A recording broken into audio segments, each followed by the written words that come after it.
Hello mes Pams, on se retrouve pour une nouvelle rencontre positive et inspirante. Et si tu me découvres aujourd'hui, bienvenue sur ma chaîne. Ici, c'est la chaîne de l'énergie positive.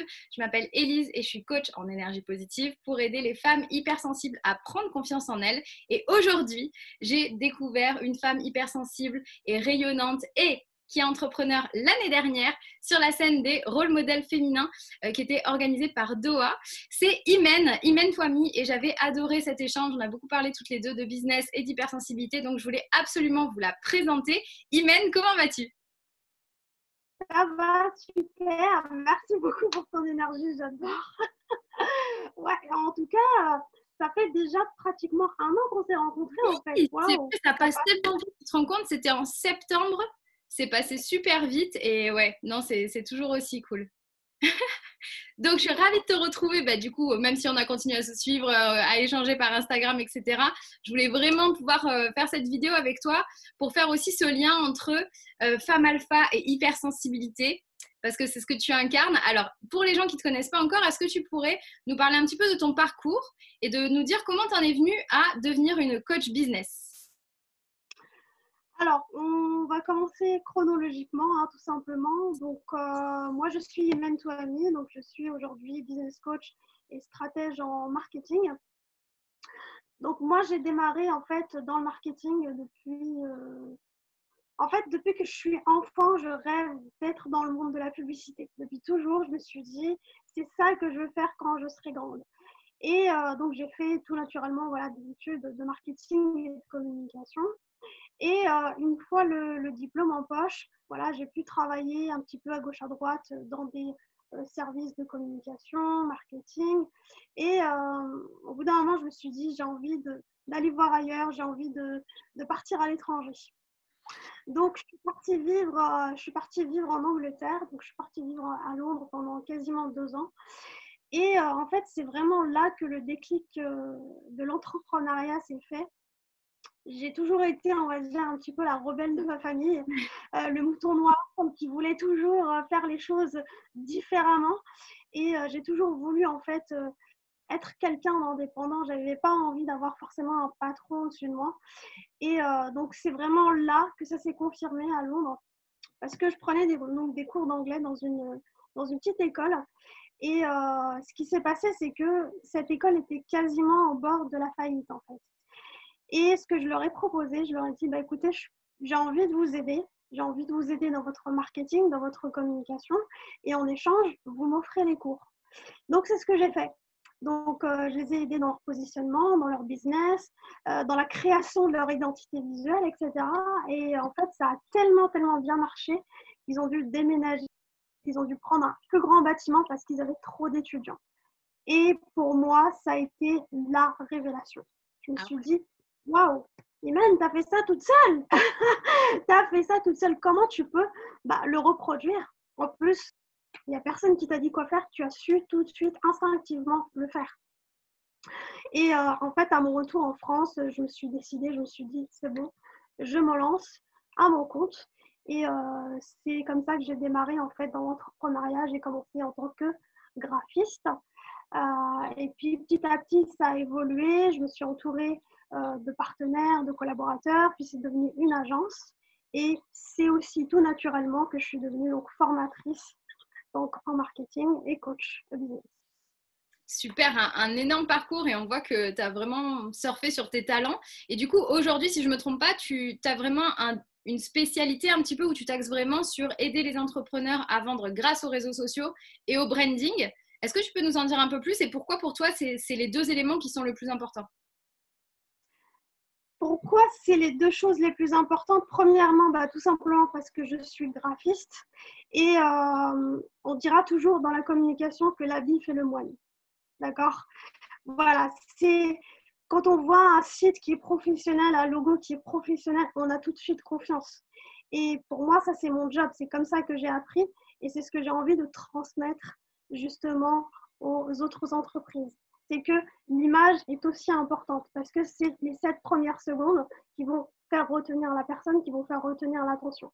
Donc, on va travailler non seulement sur l'aspect visuel, mais aussi l'aspect stratégique derrière parce que l'image de marque, le branding, c'est pas juste de belles photos, de beaux visuels, c'est aussi la philosophie qu'il y a derrière. Parce qu'on ne va pas forcément toucher les mêmes clients, même si on vend le même produit. Donc, c'est pour ça que c'est quelque chose qui me tient vraiment, vraiment très, très à cœur. Et le digital, tout simplement parce que j'ai clairement, en fait, bâti mon business grâce aux réseaux sociaux. Donc, en fait, je transmets ce que je prêche et c'est ce qui m'a permis aussi de me développer. Formidable. Et en tout cas, c'est pour ça que c'est un bonheur de te suivre. En plus, tu es pétillante et on en a parlé ensemble. Tu es aussi une femme hypersensible. Est-ce que tu peux nous en parler un petit peu de qu'est-ce que c'est pour toi l'hypersensibilité, du moins comment elle se manifeste chez toi? Et puis après, nous dire comment ça se passe pour toi d'un point de vue perso, mais aussi surtout d'un point de vue professionnel. Alors, je dirais que, est-ce que mon hypersensibilité est toujours là? Je dirais que je la contrôle mieux qu'avant. D'accord. C'est vrai que j'étais peut-être ado, j'étais vraiment très, très sensible et aussi quelqu'un de très timide.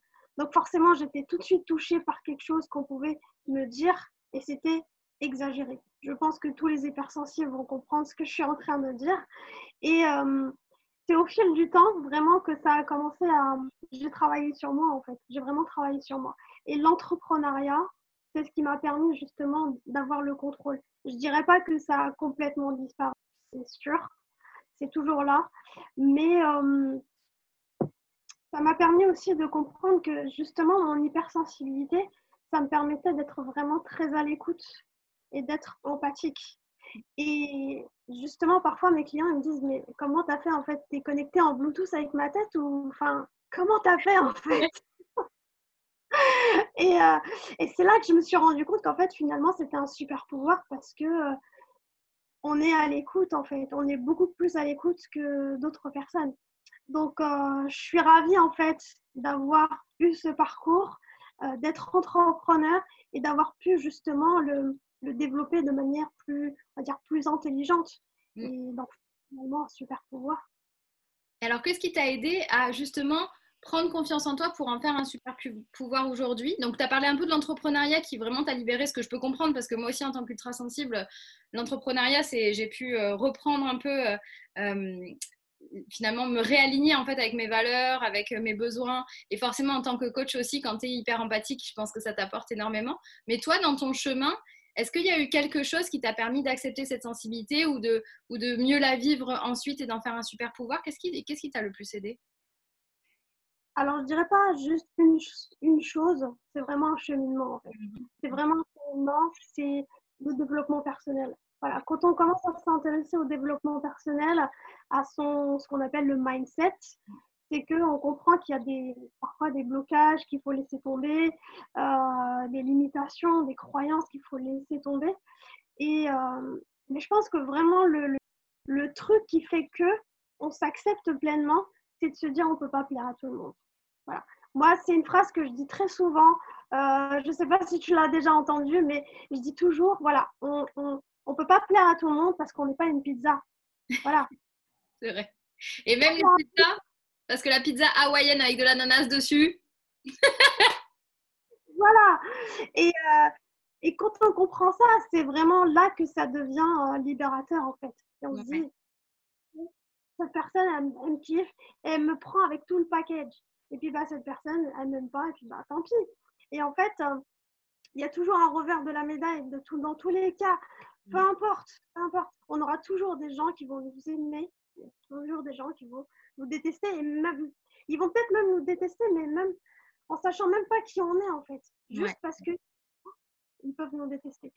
Et puis quand on le sait, on se dit bon ok, c'est pas grave. Je pense qu'en tant que coach, en plus, on a tous dit à un moment aux gens qu'on accompagne ce truc qui fait que quoi que tu fasses, les gens vont te critiquer en fait.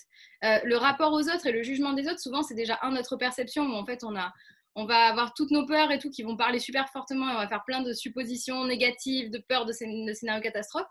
Mais il y a aussi 1000 fois où on se dit de toute façon que tu sois entrepreneur, salarié, machin, les gens vont toujours trouver quelque chose à redire. Il y a toujours quelque chose que tu aurais pu faire différemment. Et d'ailleurs, quand tu fais une action, il y a toujours des gens qui te disent que c'est génial et des gens qui te disent que c'est pourri. Donc, dans le doute, fais ce qui est bon pour toi et qui te fait du bien parce que comme ça, au moins, tu es libéré. C'est ça. Alors, tu utilises beaucoup le concept de femme alpha, que je trouve très powerful. Est-ce que tu peux nous donner ta définition de la femme alpha? Alors pour moi, la femme alpha, en fait, c'est la femme leader. C'est pas juste la femme leader qui va guider les autres, mais c'est surtout la leader pour elle-même. Parce que si on veut fédérer les autres, il faut d'abord se fédérer soi-même. Il faut d'abord être son propre guide, avoir sa propre discipline. Ok, j'ai des rêves, ok, j'ai des objectifs, mais qu'est-ce que je mets en action pour pouvoir les mettre en que l'image que je donne aux autres, peut-être sur les réseaux sociaux, est-ce que dans la vraie vie, je suis vraiment comme ça? Est-ce que j'applique, par exemple, un truc tout bête, je peux très bien dire sur les réseaux, j'ai telle ou telle routine. Mais est-ce que je le fais vraiment? D'accord? C'est Ouais. vraiment ce il y a peut-être une mouche qui nous regarde et à travers cette mouche, les gens peuvent nous voir. Est-ce que je me comporte de la même manière quand personne ne regarde? C'est ça, être son propre leader. C'est tenir cette route. Si on veut vraiment incarner, je pense que toutes les femmes qui ont choisi de devenir entrepreneurs, c'est que forcément, il y a un leader à l'intérieur. C'est que forcément, elle a décidé d'être son propre patron. Maintenant, est-ce que tu es prête à réveiller cette leader? Est-ce que tu es prête? Et pour la réveiller, c'est savoir l'incarner avant même d'avoir toutes les clés, en fait. Même si on a peur, on avance. Je bouge. C'est le mouvement qui crée la confiance. C'est pas, la confiance ne vient pas en une nuit. La confiance, elle vient parce qu'on marche, parce qu'on avance. Et la confiance, elle vient après. Je sais que c'est très bizarre comme concept, mais c'est seulement quand on bouge que les choses elles viennent à nous, que les opportunités viennent à nous, que les bonnes personnes viennent à nous. Mais pour ça, il faut savoir être son propre leader. Et c'est ça pour moi une femme alpha. Top. Et alors, est-ce que tu penses qu'on peut être une femme alpha et hypersensible? Ah oui, totalement. Ah oui, je pense que peu importe qu'on soit introverti, timide, peu importe, on peut être une femme alpha. Il y a des gens, des femmes incroyables dans ce monde qui ont énormément d'impact et qui sont très timides aussi. Qui sont très timides, qui sont très introverties. Il y en a qui ne montrent même pas leur visage, mais qui arrivent quand même à avoir un impact. Alors si elles peuvent le faire, n'importe qui peut le faire. Maintenant, il faut se dire, il faut croire en ses rêves pour pouvoir justement faire le move. Top, trop cool. Et vraiment, ça, c'est quelque chose que toi, tu incarnes. Est-ce que tu penses qu'il y a des choses qui vont être différentes quand tu es une femme alpha hypersensible ou pas hypersensible? Ou en fait, est-ce que tu penses que c'est simplement rêver quelque chose en soi et que tel qu'on est, hypersensible ou pas sensible, qu'on soit leader né ou qu'on le découvre, on a tous une femme alpha en nous? Ou est-ce que c'est réservé peut-être à des leaders nés? Non, je pense pas. Je pense que c'est vraiment une histoire de chemin. C'est comment on va se rencontrer sur ce chemin, peu importe qu'on soit hypersensible ou pas, c'est quelles sont les actions que je vais mettre en place. Ça sera peut-être plus difficile pour d'autres personnes selon peut-être l'environnement, les personnes qu'ils vont rencontrer, mais est-ce que tu te laisses cette chance? C'est vraiment une histoire de j'y crois et je sais que ça peut arriver. Peu importe que je sois timide, peu importe que j'ai pas toutes les compétences, peu importe, même si il y a certaines personnes, des fois je regarde, euh, je me rappelle plus très bien de son nom. C'est quelqu'un qui a escaladé une montagne et il n'a même pas de jambes. Comment c'est possible? Quel est le mental de cette personne? Je me dis, mais à quel moment il a réfléchi à ça? Ouais, c'est fou. Et c'est dingue parce que tous les jours, en fait, grâce à Internet, on a accès en fait à des fenêtres, à des personnes qui ont fait des choses incroyables. Et là, on se dit, mais regarde, cette personne n'a même pas de jambes et moi, je suis en train de me plaindre pour faire un mouvement parce que j'ai une peur imaginaire. Non, mais c'est vrai, quand on y pense, toutes nos peurs sont loin, en fait. Elles n'existent pas. Elles existent que dans notre tête. Elles vont disparaître que si on fait le mouvement. Peu importe qu'on soit hypersensible ou extraverti. Je te rejoins parce que du coup, moi j'utilise en coaching souvent la méthode petit pas par petit pas, c'est-à-dire vraiment en mode il vaut mieux poser une action chaque jour et en fait après ta croissance elle est exponentielle et en fait ça diminue la sensation de se dire oh, je suis face à une montagne, j'arriverai jamais et de créer une balade et après finalement comme quand tu fais du jardinage, tu plantes tes graines et en fait, au bout d'un moment, tu récoltes tout ce que tu as planté au fur et à mesure et ça, c'est top. Est-ce que tu pourrais nous partager finalement l'erreur que tu veux le plus éviter à tes clientes? Quelque chose peut-être que tu aurais toi traversé, tu vois, et tu te dis, s'il y a une erreur ou un truc que je veux qu'elles évitent de vivre, c'est ça. Une erreur fondamentale, je dirais, de rester dans son coin à cause de l'ego. Ouais. On a tous un ego. Ça, c'est vrai. On a tous un ego. Maintenant, c'est de savoir en fait vraiment le mettre de côté pour se dire j'ai besoin d'aide. Et peu importe le niveau auquel on est, on peut très bien gagner 6 chiffres et avoir toujours besoin d'aide. Donc, dans tous les cas, tu as toujours besoin de quelqu'un qui est passé par une étape supérieure à la tienne pour qu'il puisse justement t'expliquer les choses. Pas forcément en faire, mais peut-être que la réponse, tu l'as déjà, mais c'est juste qu'il va te poser la bonne question pour que tu dises « Ah ouais, faut que j'arrête. Faut que j'arrête de faire ça. Faut que j'arrête d'être dans mon coin. Faut que je comprenne que j'ai un problème, que je dois dépasser une étape et que j'arrête d'être seule dans mon coin juste à cause de l'ego. » Ouais, c'est toute la force du coaching et de l'accompagnement, de se dire qu'il y a des gens qui ont traversé exactement ce que tu traverses, qui se sont posés les mêmes questions, qui ont eu les mêmes difficultés, et de te faire accompagner par quelqu'un qui est sur ce chemin-là, mais qui connaît et qui va pouvoir te prendre par la main et te dire, bah voilà, moi je connais cette sensation, j'ai tel outil, tel conseil. Et comme tu le dis aussi, des fois, c'est juste parfois répéter des choses que tu connais déjà, mais que tu as besoin de réentendre, peut-être entendre de quelqu'un de différent qui va avoir cette neutralité, contrairement à des gens qui t'entourent et où tu sais plus où donner de la tête, et avoir à la fois ce soutien et les méthodes pour avancer. Et ça, c'est top. Et c'est l'avantage que tu partages ton parcours, parce que combien de gens ont envie aussi de se dire, ben voilà, moi j'ai envie d'être une leader, de faire ce que j'aime, mais d'être à la fois leader dans ma vie et leader dans mon business, et que ça cartonne. Et du coup, d'ailleurs, toi, ta plus grande fierté aujourd'hui, ce serait quoi? Ma plus grande fierté, il y a pas mal de choses, mais je dirais que vraiment la chose la plus importante pour moi, je dirais le fait d'avoir dépassé ma timidité et d'avoir pu de parler aux gens en fait. Ouais. Le fait d'avoir fait une conférence devant 200 personnes, c'était pour moi un énorme pas, mais vraiment dinguissime. On m'aurait dit ça. C'était la première aussi grosse conférence que tu faisais à cette époque-là?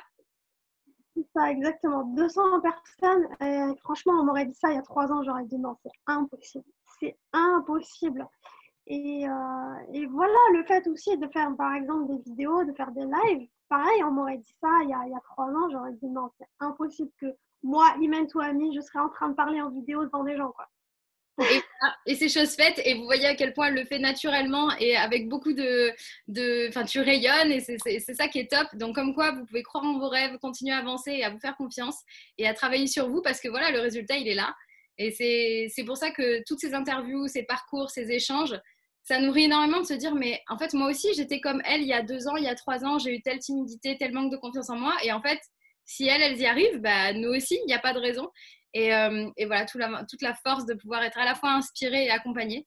Merci beaucoup, Imen, c'est vraiment un super retour. Si tu devais dire à tous les gens qui nous regardent finalement, le premier petit pas pour toi qui t'aide, qui te permet de devenir la femme alpha, ce serait quoi pour toi? Ah, je crois que c'est en train de couper. Ah, c'est bon, c'est revenu. Super. Donc le premier petit pas, ce serait quoi pour toi? Le premier petit pas, je dirais de regarder vraiment les personnes qui vous inspirent. De regarder les personnes qui vous inspirent et qui vous ressemblent peut-être un petit peu par rapport à certaines valeurs, certains principes, parce que ça va vous permettre aussi de créer une certaine connexion avec elles et de vous mettre en fait à la même énergie qu'elles. Comme elle a dit, Elise, c'est vraiment de pouvoir vous connecter à ce genre de personnes pour vous dire bah, si cette personne elle a réussi, moi aussi je peux le faire. Et c'est vraiment aidant d'avoir des modèles, ça nous aide. Moi, c'est comme ça que j'ai réussi à faire des vidéos, à parler devant 200 personnes, parce que j'ai pris des modèles et des femmes qui m'inspirent. Je me suis dit, si elles peuvent le faire, moi aussi je peux le faire. Super conseil, super étape. Franchement, c'est top. Merci beaucoup, Imen. Et justement, bah, ça fait une transition avec ma dernière question qui serait, après toi, quelle serait la personnalité positive et inspirante, idéalement hypersensible, mais pas forcément, mais qui aurait cette sensibilité, qu'il faut que j'aille rencontrer après toi? Ce serait qui? Qui t'inspire? Alors, hypersensible, je ne sais pas si elle est hypersensible. Moi, je l'adore. C'est l'une des personnes qui m'a le plus inspirée. J'adore cette femme, je la kiffe, mais vraiment, je l'aime. Je pense que le jour où je vais la rencontrer, je vais lui faire un gros câlin. C'est Livia Quero. Oh, comment j'aime cette femme. Alors, le problème, c'est que Livia Quero, je l'ai déjà interviewée sur cette chaîne, donc vous pouvez la retrouver. Livia, que j'aime beaucoup et que j'ai rencontrée, ça va faire plusieurs mois qu'on a déjà fait des vidéos ensemble. Et donc, du coup, vous pouvez aller retrouver l'interview de Livia aussi sur ma chaîne YouTube, mais qui est effectivement pleine de bienveillance et qui, pour le coup, prône le fait d'être soi-même aussi. Top. Voilà, je ne savais pas que tu allais recommander quelqu'un qui est déjà sur cette chaîne, mais qui est effectivement quelqu'un de très inspirant. Mais tu peux aller lui faire un gros câlin. En plus, c'est vraiment un bonbon, cette fille. Elle est géniale. Génial, c'est clair. Merci beaucoup pour cette recommandation, Imen, en tout cas, et merci pour ce moment partagé ensemble. Quant à moi, je vais vous dire ce que je vous répète toujours, be pumps, be positive, be yourself. Tu es parfaite telle que tu es, tu as juste besoin de prendre confiance en toi et n'oublie pas, tu mérites le meilleur et ceci est non négociable. Et puis, on se retrouve très vite pour plein de nouvelles vidéos. N'oubliez pas de prendre confiance en vous et de vous entourer de gens qui vous inspirent. Je vous invite à aller retrouver aussi Imen sur tous ses réseaux sociaux. Tu as les liens dans la description de cette vidéo. Rendez-vous sur Instagram et surtout sur son site internet imentoami.com et de toute façon, les liens sont juste en dessous. Et Imen, est-ce que tu m'accompagnes pour le mot de la fin? Le pom kiss. Yes. Allez, c'est parti. Yes. Attention. 3, 2, 1. Pom kiss. Super. Merci beaucoup. Merci Imen pour ton sourire et pour cette bienveillance. N'oubliez pas de devenir des femmes alpha et on vous fait plein de gros bisous. Bye. Merci.